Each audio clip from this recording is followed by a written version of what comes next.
បាទពីជំកាមន January លក់ពូឈើបាទជំរាបសួរបាទនេះគឺមេឃភ្លៀងបាទថ្ងៃទី13បាទខែវិច្ឆិកា2025បាទដោយសារតែមេឃភ្លៀងនេះមកថតឲ្យបងប្អូនមើលជាក់ស្ដែងទៅពេលមេឃភ្លៀងខែមុនវាមេឃភ្លៀងទៅសើមអញ្ចឹងណាកណ្ណាសើមបែរបានទេបងប្អូននេះបាទទុំក្រហមខ្មៅពេញដើមបាទហើយផ្លែធំធំថោះឆ្លោះបាទនេះបាទនេះបាទផ្លែបាទផ្លែធំបាទហើយផ្លែមនមានប្រយោជន៍ណាស់ចំពោះសុខភាពបាទបងប្អូនអាចជាវយកទៅទិញយកទៅហូបបានជាពិសេសអ្នកដែលគេហៅខ្វះគ្រាប់ឈាមបាទខ្វះគ្រាប់ឈាមក្រហមបាទនេះគឺផ្លែបងប្អូនសរុបមក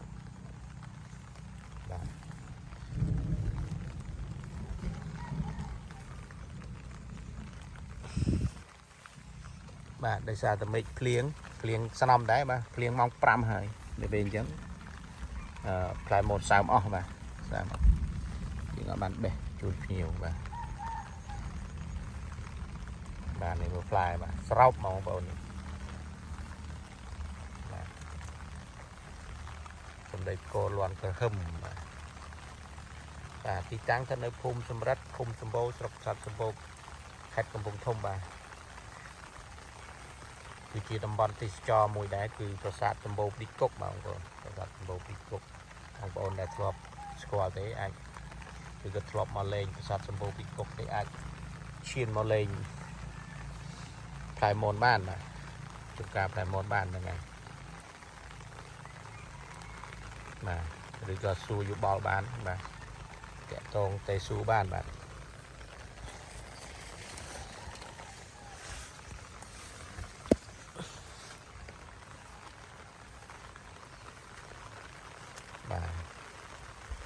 ហើយជាថ្ងៃបន្តិចបានបេះផ្លែបានពេលមានថ្ងៃបាទនឹងរួមមិនលឹមបាទនេះផ្លែច្រើនណាស់ស្រោបបងបាទបងប្អូន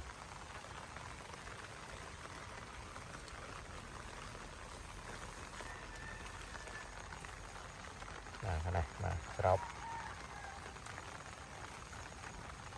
បាទយើងខ្ញុំក៏មានពូជសម្រាប់លក់ដែរបងប្អូនបាទអាចតាក់ទងបានទីតាំងស្ថិតនៅភូមិសំរិទ្ធឃុំសម្បូរស្រុកប្រាសាទសម្បូរខេត្តកំពង់ធំបាទ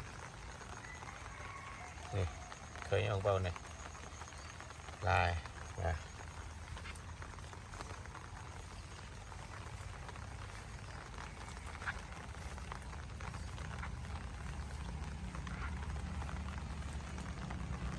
បាទអរគុណច្រើន